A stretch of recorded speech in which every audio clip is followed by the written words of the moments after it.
आप सभी तमाम छात्र एवं छात्राओं को गुरुकुल परिवार की ओर से हार्दिक हार्दिक स्वागत। आज से हम लोग क्लास 10th की पॉलिटी शुरू कर रहे हैं और यही जोश और जज्बा लास्ट तक बना रहेगा और हमें आशा है जो आप लोग स्वस्थ होंगे और इस क्लास को आप लोग अच्छे तरीके से पूरी तरह से देखेंगे और इसमें जो भी चीजें आज पढ़ाई जाएगी वो अपने कॉपी पे नोट करेंगे और उसे समझकर आगे रिवाइज अवश्य करेंगे। आज अपनी हम क्लास 10th की जो पॉलिटी है उसकी पहली चैप्टर वो शुरुआत करने जा रहे हैं। उससे पहले हमारा एक छोटा सा आप लोगों से क्वेश्चन है कि आज ये जो हम पॉलिटी पढ़ते हैं वो तो सामाजिक विज्ञान की एक शाखा है। हम लोग पॉलिटी सामाजिक विज्ञान की शाखा में ही पढ़ते हैं, तो हमें आप लोगों से एक छोटी सी क्वेश्चन है जो आप लोग सबसे पहले इसकी शुरुआत से पहले हमें आप लोग ये बताएंगे जो सामाजिक विज्ञान किसे कहते हैं, क्योंकि हम आज सामाजिक विज्ञान का एक बुक शुरू करने जा रहे हैं।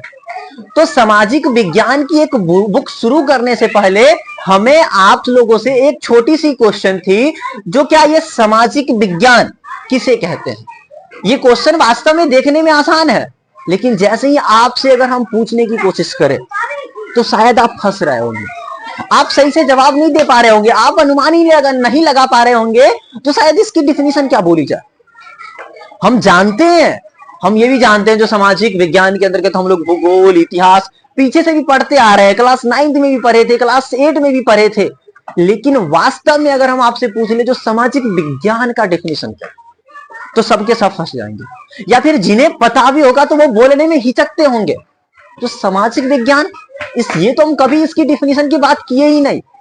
तो आज जरा सुन लीजिएगा और जरा लिख लीजिएगा, सामाजिक विज्ञान वैसा ज्ञान है, सामाजिक विज्ञान वह ज्ञान है जिसके अंतर्गत हम लोग मानव समाज और प्रकृति के बीच संबंधों का अध्ययन करते हैं। सामाजिक विज्ञान वह ज्ञान है जिसके अंतर्गत हम लोग मानव समाज और प्रकृति के संबंधों का अध्ययन करते हैं।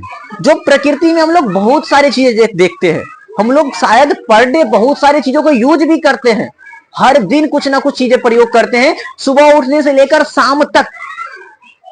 अगर आप लोग जैसे पढ़ाई कर रहे हैं तो आप लोग भी अभी जैसे कॉपी हो गया, पेन हो गया, ये सब का यूज कर रहे होंगे। तो हमारा और उसके बीच क्या संबंध है वो कौन बताने की कोशिश करता है? तो वो बताने की कोशिश करता है सामाजिक विज्ञान। जो हम और किसी भी वस्तु के साथ कैसे हम संबंध में आए, उसे किस तरीके से यूज करें, उसे किस तरीके से हम अपनी प्रयोग में लाए।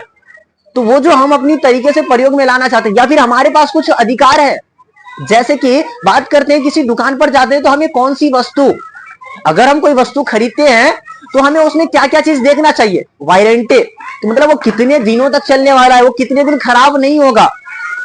इसके बाद हम लोग वो भी देखते हैं जो इसमें जो लिखा हुआ है मात्रा, क्या शायद वो उतना दे रहा है या नहीं दे रहा है।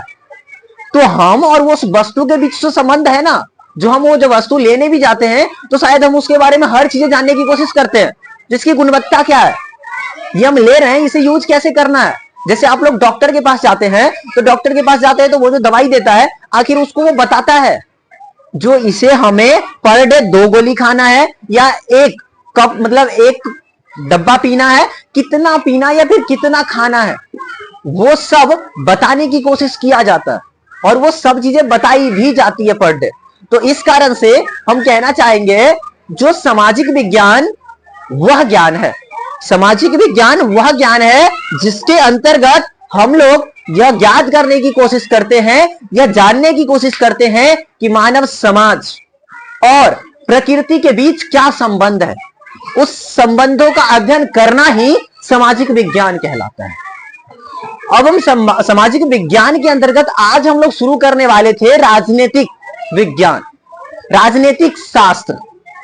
तो राजनीतिक शास्त्र जो आज हम लोग पढ़ेंगे, जो आज उस लोगों का जो राजनीतिक शास्त्र का अगर आप लोगों से जनक पूछ लिया जाता है तो शायद आप लोग बताइए जो राजनीतिक शास्त्र का जनक कौन है, तो वो भी आप चिंतित हो जाते हैं जो राजनीतिक शास्त्र के जनक।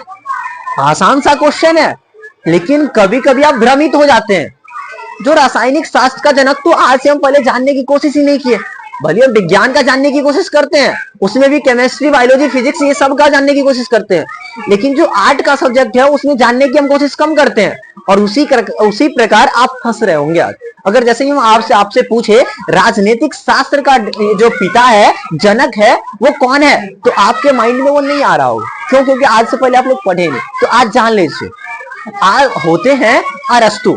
अब कहेंगे सर जी अरस्तु तो जीव विज्ञान के पिता है, और जीव विज्ञान के भी पिता है, और जंतु विज्ञान के भी पिता है, तो क्या शायद यही रासायनिक विज्ञान के भी पिता है? तो हाँ, इसका उत्तर हाँ है, यही रासायनिक विज्ञान के भी पिता है। मतलब रासायनिक शास्त्र, जो रासायनिक शास्त्र अपन लोग पढ़ते हैं उनके भी पिता है। तो आप लोगों से अगर पूछ लिया जाए रसायन शास्त्र के रसायन शास्त्र या रासायनिक विज्ञान के पिता कौन है, राजनीतिक शास्त्र के जो पिता है वो कौन है, तो वो हो जाएंगे अरस्तु।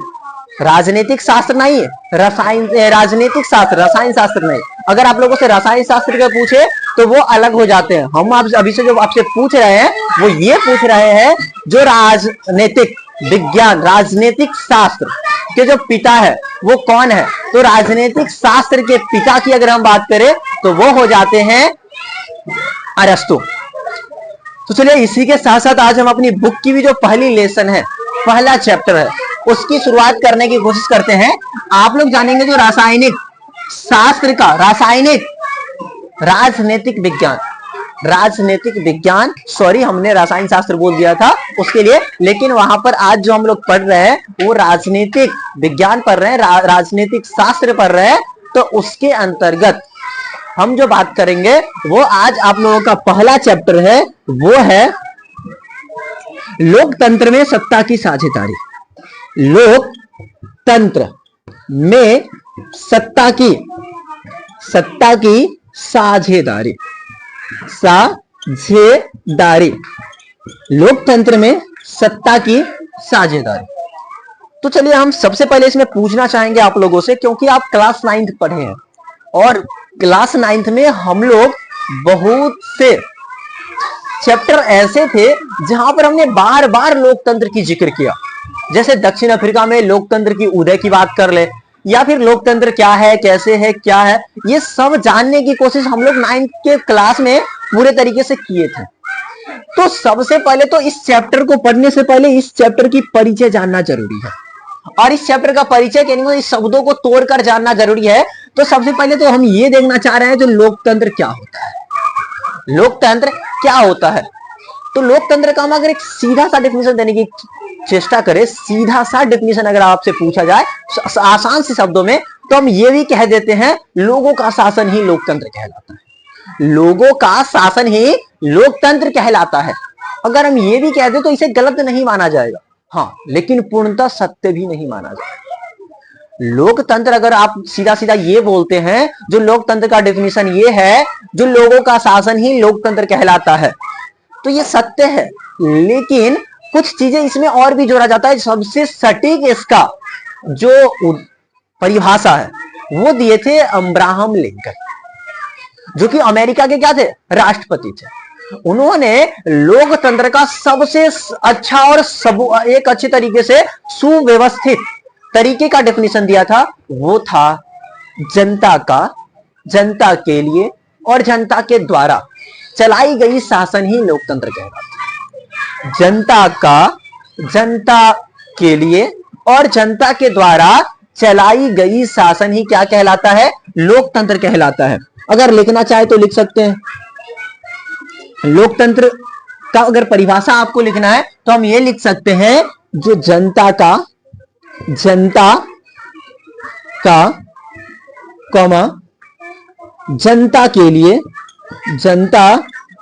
के लिए और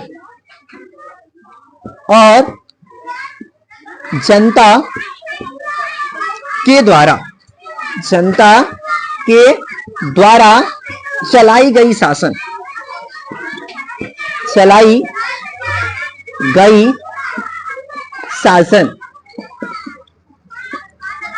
ही क्या कहलाता है, तो लोकतंत्र कहलाता है।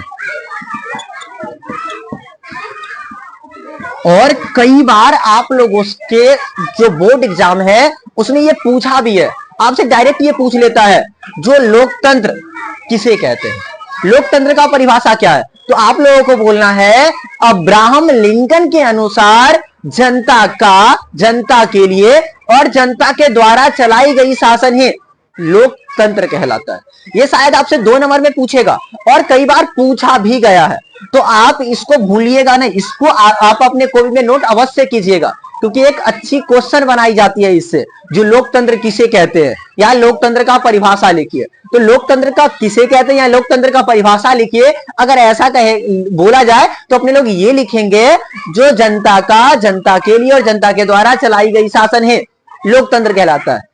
लेकिन यहां भी कुछ दुविधा आ जाती है। अगर मान लीजिए लोकतंत्र का डेफिनेशन हम ये दे दिए, लेकिन आपको लिखना यही है, लेकिन इसमें भी कुछ त्रुटियां हैं, उसको हम दूर करने की कोशिश करते हैं, आप समझ लीजिएगा। वो अगर कहीं हो सकता है आपके आस पड़ोस के कोई बच्चे वो चीजें जानते होंगे तो वो आपसे वो पूछेंगे और आप वहां पर फंस जाइएगा। तो आप उसको भी अच्छे तरीके से जवाब दे सके, इसके लिए आप वो जानना होगा। तो हम ये कहने की कोशिश कर रहे हैं, मान लीजिए जो हाँ यहाँ पर हम लिख तो दिए जनता का, जनता के लिए और जनता के द्वारा चलाई गई शासन ही लोकतंत्र कहलाता है, लेकिन क्या जनता शासन करे लेकिन वहां अगर चुनाव न करवाई जाए? जनता शासन करे मतलब जनता प्रतिनिधि को नहीं चुने, कहने का मतलब वहां कुछ जनता मिलकर, मतलब पूरे के पूरे जनता की भागीदारी नहीं हो, मतलब वोटिंग नहीं करवाया जाए, लेकिन वहां की कुछ प्रमुख जनताओं से बात करके, जो कुछ ज्यादा ही शक्तिशाली है उनसे बातचीत करके क्या हम सिर्फ ये तय कर सकते हैं, आखिर वो भी देश के लिए जनता है, लेकिन क्या हम ये तय कर सकते हैं जो थोड़ा पैसे वाले में बलवान थे, जिनके पास कुछ ज्यादा पावर था, जिनके पास ज्यादा व्यक्तियां थे, क्या उन्होंने अगर कोई चीजें, अगर वो उन्होंने कोई शासक बना दिया तो क्या वो एक लोकतांत्रिक तरीके से था? नहीं। लोकतांत्रिक तरीके में सबके सब व्यक्तियों की, लगभग व्यक्तियों की भागीदारी भी होनी जरूरी है। मतलब देश में जितने भी व्यक्ति रह रहे हैं उसमें सबके सब वोटिंग भी करे और सबकी सहमति से वो शासक बनाया जाए, तभी हम लोकतंत्र कहेंगे। वरना अगर वो सबकी सहमति से नहीं हो रहा है तो उसे हम लोकतंत्र नहीं कहेंगे। वो लोकतंत्र के डिफिनेशन में कुछ देर के लिए बैठ तो जाएगा, जनता का, जनता के लिए और जनता के द्वारा चलाई गई शासन ही लोकतंत्र है, उसमें जनता तो है, लेकिन वाकई में जो होनी चाहिए लोकतंत्र में वो नहीं हो रहा है। लोकतंत्र एक अच्छी शब्द है और इसका जानने की अलग अलग तरीके होती है।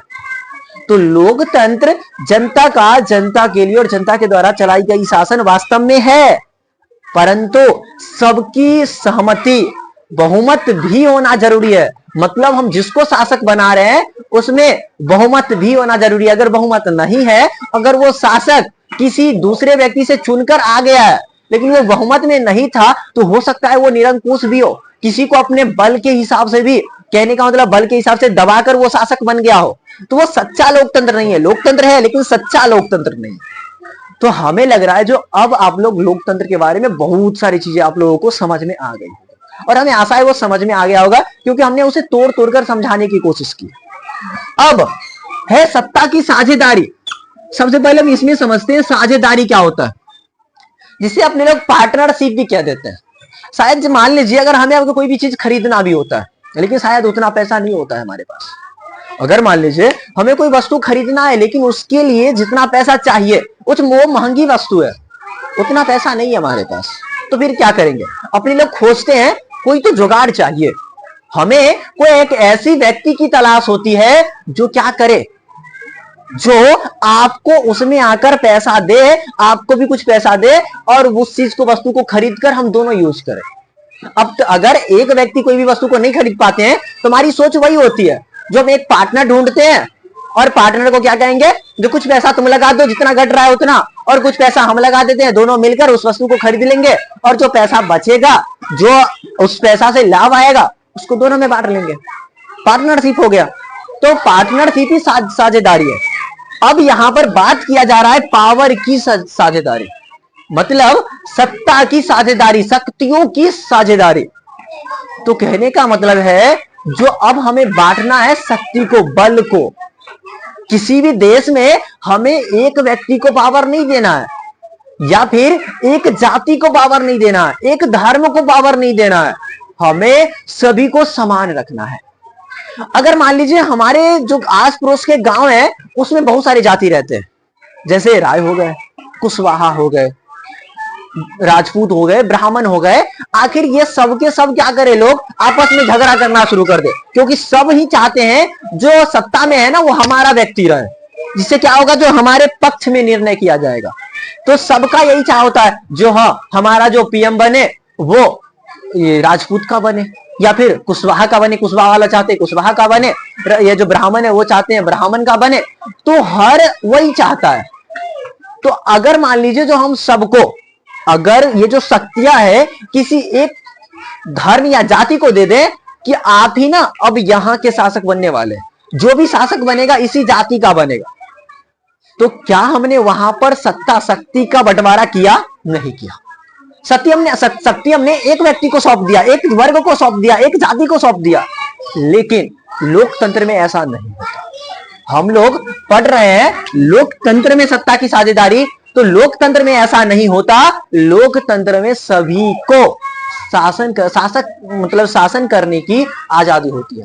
कोई भी व्यक्ति चुनाव में खड़ा हो सकता है, कोई भी व्यक्ति चाहे वो किसी भी धर्म का हो, किसी भी जाति का हो, वो चुनाव जीत सकता है और शासक बन सकता है।